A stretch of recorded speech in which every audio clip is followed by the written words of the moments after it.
Hello everybody and welcome back to the Dark Souls walkthrough slash tutorial series. Today we are going to be covering how to get into the Darkroot garden, and a few things have changed. You might notice right here I have the heal miracle. Let me just get away from this noisy blacksmith. So I have the heal miracle. Let's say I have a bit of missing health. I can just go like this and I will regain a certain amount of health. And let me just refill that.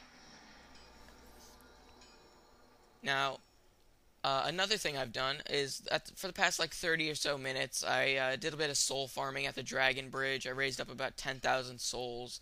I bought this heal miracle, and by the time I got back over here, I had another 5,000 souls. So I was back at 10,000.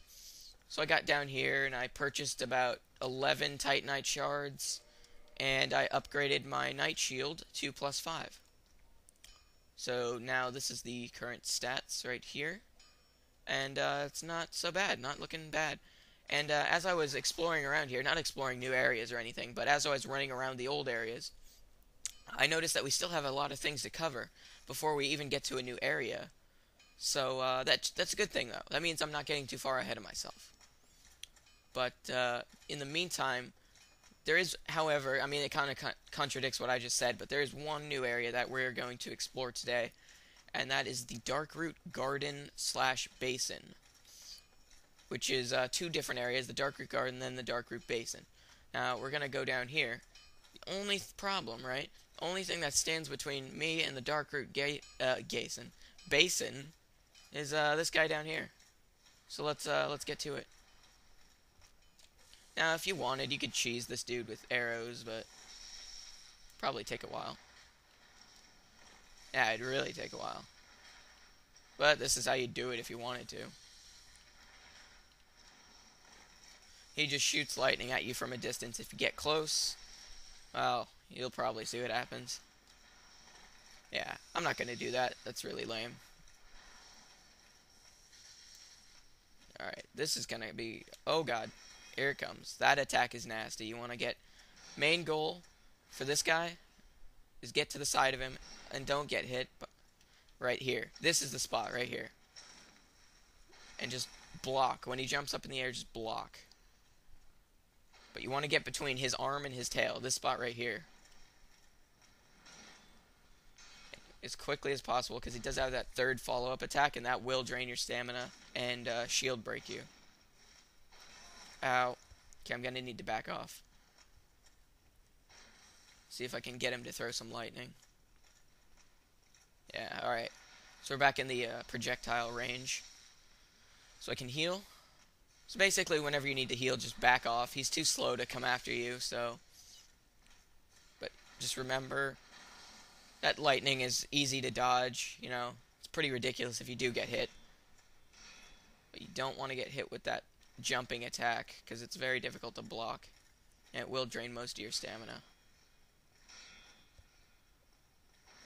And actually, that weapon he's using is called the Titanite Catchpole, because this monster right here is called the Titanite Demon, because he drops a Demon Titanite, which is a special item used to upgrade other special items.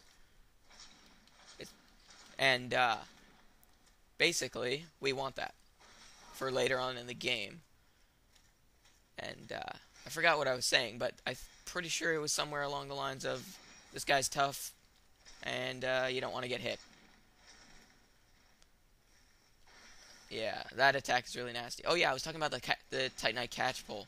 Right, his weapon is called the Titanite Catchpole. It's a very rare drop. Some people go through the entire game multiple times and never get one. And I just happen to actually have gotten one on my main character not too long ago. So that was pretty cool. I've got a few really rare items on my main character, actually. We'll see how it goes with this character. So he should drop some Demon Titanite. Yep, one Demon Titanite. So it's a relatively easy fight, only used one flask. So I believe that would take a bit longer if you didn't have the Drake Sword.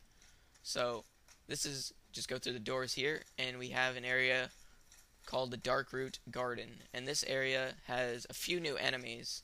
Some are pretty tough, like This guy is not so tough. This little tree guy, 3 hits from the Drake Sword light attack.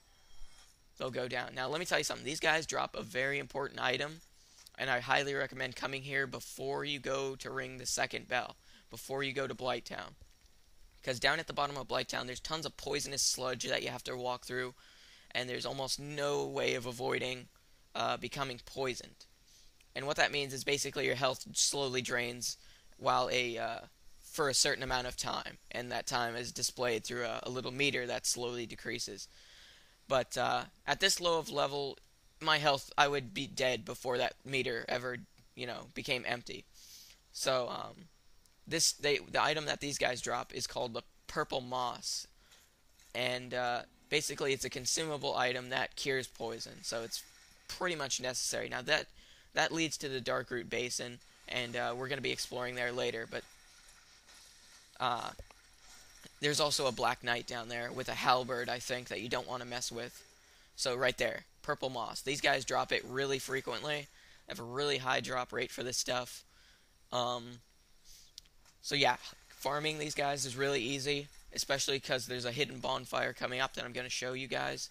And believe it or not, that is a survivable fall. There is actually an area down there, but there is a better way of going down there so that you won't have to lose health. And just one quick note, while I fight this guy here, I'll see if I can get him to do it. He does have ranged attacks that you can block. If he puts his arms up like that, oh god, okay, that was bad. He does have ranged attacks. If he puts his 2 arms up, he'll grab you, because these guys have a grab attack. Let's see if I can get him to do it. There it is. You don't want to get grabbed. Basically, he pretty much just eats you, and it would kill me at this point in the game. So it's not recommended. Just watch out for that. It's kind of the same rule for most of these enemies like these, is if they throw their arms back in the air, then get the hell out, because it's probably going to be a grab attack. And those are almost never good, especially with the final boss, because if you get grabbed by the final boss, you're pretty much done. As I found out, important note, I actually just beat the game yesterday for the first time. Oh, and there's an item over there. I will be getting that. So yeah, I beat the final boss last night, and if you notice, there's an item up there. We'll be getting that later. Yeah, I beat the final boss last night on my main character, and I started New Game Plus. And it is a bit more difficult. It's not way more difficult, but it is noticeably more tricky. Now right over here, we have this door that opens up a new section. It opens up, well, like I said, a new section. And it also opens up the area in which you can join the Forest Hunter Covenant, in case you're looking to get the Darkwood Grain Ring. If you don't know what that is, it's a ring that makes you, instead of doing a bunch of rolls like this, you do like flips and backflips and cartwheels and stuff, and it's really fast. So you read this message here on the ground. It might not be here for you, but it probably will. Bonfire Head, Illusory Wall. So let's check that out. Oh, what do you know? Illusory Wall. So that was the first illusory wall of the game. They're usually going to be pretty obvious. If not, there's going to be messages on the ground telling you. And here's a bonfire. So that's good stuff. Maybe at some point I'll be able to demonstrate the heal miracle. So we're just going to head down this path. Oh, by the way, on the other side of this door are there some pretty tough enemies, but it also is the best farming spot in the game, arguably. It yields about 7,000 souls in about a minute. And there's a bonfire right there, so you could do that stuff pretty efficiently. Now this is an area... Okay, it's not a boss. That's a trap. I'm just going to lay down a sign. Be wary of object treasure. Maybe that'll get me a few extra humanity. Now, what I mean by that is you have the ability to rate other... Check message. Oh, you have to use this. You have the ability to rate messages. Well, I can't rate my own, but it's the last message I read, which is Illusory Wall. I'll go ahead and rate that up. When someone rates up your message, that gives you an extra humanity, so that could be incredibly useful. So just keep that in mind. Now this is a trap. Bunch of guys gonna pop out. Basically, I'm gonna take this. And I'm gonna get out of here. Gonna fight them from a distance. Just gonna get them to follow me down this narrow path here.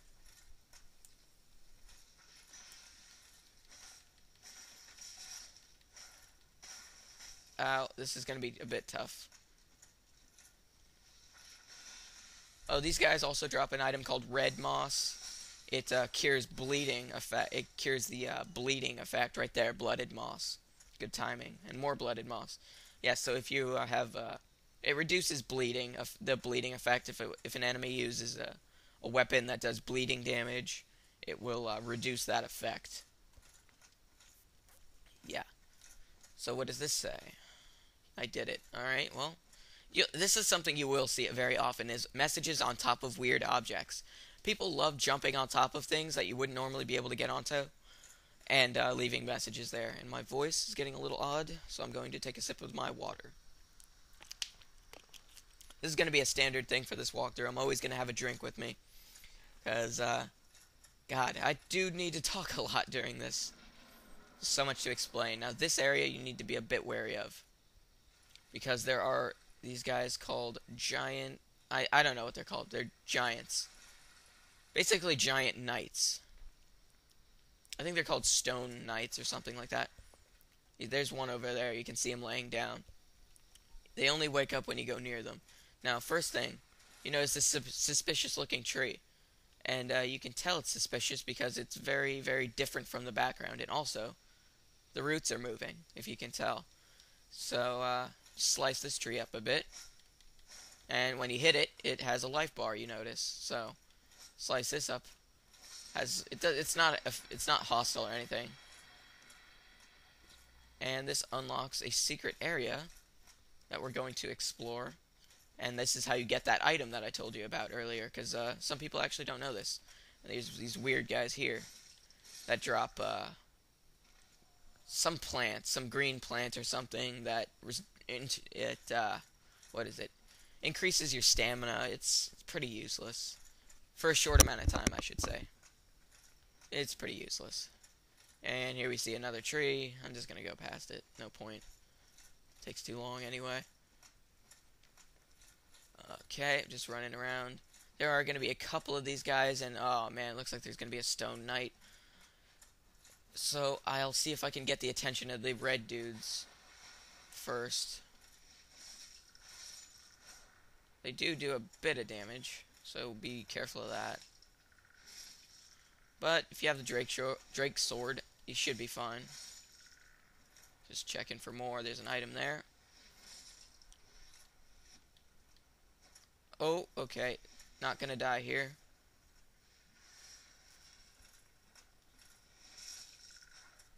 Oh, is this thing alive? No, he's just flopping about. Yeah, green blossom or whatever it's called. Pretty useless. I've never used it. Never needed it. That's actually a pretty decent soul right there. Soul of a proud knight. That's gonna be a couple thousand souls, if not 1,000. So let's fight this stone knight. Big thing you want to do, get behind him immediately. Get some free shots. Target lock. They will use a spell called the Tranquil Walk of Peace. What that does, if he's gonna use it, yeah, he's gonna use it. Basically makes you unable to run or roll. See? Very dangerous. But while they're casting that spell, you actually have the ability to hit him while he's casting it. So get some free shots. Looks like he dropped an item. So let's see. Stone Great Shield. That's a good drop. I've never gotten that. Not even on my main character. Let's see. It probably has ridiculous strength requirements. It does. But yeah. So I'm not going to come anywhere near close to being able to use this. Yeah, it's got some pretty stupid strength requirement. Yeah. So let's press onward. That's all there is to see here. We just, oh, balls. Wait, no there isn't. That's not where I came. Yeah, we press onward up here. I think there might be another knight. No big deal. These guys are pretty easy. Just get behind them. Now, there might be a crystal lizard in here, and what these guys are, they're just little guys that if they see you, they'll try and run away from you, and after a couple seconds, they'll disappear. So basically, your objective is to try and kill them as quickly as possible, and if you do, you'll get an item called Twinkling Titanite, and it's useful for upgrading better armors and also certain weapons. So it's a good thing to have. So, as you see, this is that spot that we were. We get the wolf ring. That increases your poise. Basically, poise is how much you get knocked back when you block an attack or something. Or how much you get knocked back when you take a hit. That was pretty risky, but I made the jump, so I'm fine. So anyway, yes. We're going to head back to that area we were just at. See if we can knock this dude off. There you go. And down there is the area we were just at, so that is a survivable fall. There might actually be a message on the ground say, with regards to that. But, yeah. For me, it's only sometimes, but I don't know. Depends on if someone left a message. That dude is dead. Okay, so we're going to continue down here. Back to the area with all these stone knights. There are a bunch of these guys, but the main reason we came down here is for that. Let's see if we can get a good sight of it. I believe it's that item over there. That is the elite knight armor. And that is something I really want. And careful going down here, because a tree dude pops up behind you. Nothing big, but it's something to be aware of. And purple moss. This is good because I'm heading to Blighttown not too long from now, so I need as much purple moss as possible. So if you notice, there's this two-headed snake here, and they can drop. Okay, I got a spear there. They have they can sometimes drop an item that cures the egghead state, and what that means is sometimes, well, when you get into areas, quick interruption. Anyway, as I was saying, when you get to areas like Blighttown and Demon Ruins, you can actually become infected with this thing called egghead, and basically what that is there's a few things it does. I don't know. I've never had it for too long, but basically it replaces your head with this weird bug egg thing, parasite, and you can't wear helmets, and it sucks. And if you can look it up on the hold on. Let me just fix this. It's gonna be loud for you guys. Sorry. You can fix it. You can cure it. Sorry, you can cure it using this thing called egg vermifuge or something like that. And these little two-headed snakes drop it. So basically, that's why it's important to kill them. Oh, and we're actually approaching a boss. I didn't even remember. We are approaching a boss that I'm not going to bother to fight yet, because it's going to be tricky for me at the moment. I'm probably going to have to summon someone, honestly, because I don't have any powerful ranged attacks or anything. So it'll be a bit tricky. But we're approaching the Moonlight Butterfly boss, which is actually a decently tough boss if you don't have like any really good ranged attacks whatsoever. But if you are a magic user, you shouldn't have any troubles. So that's just something to know.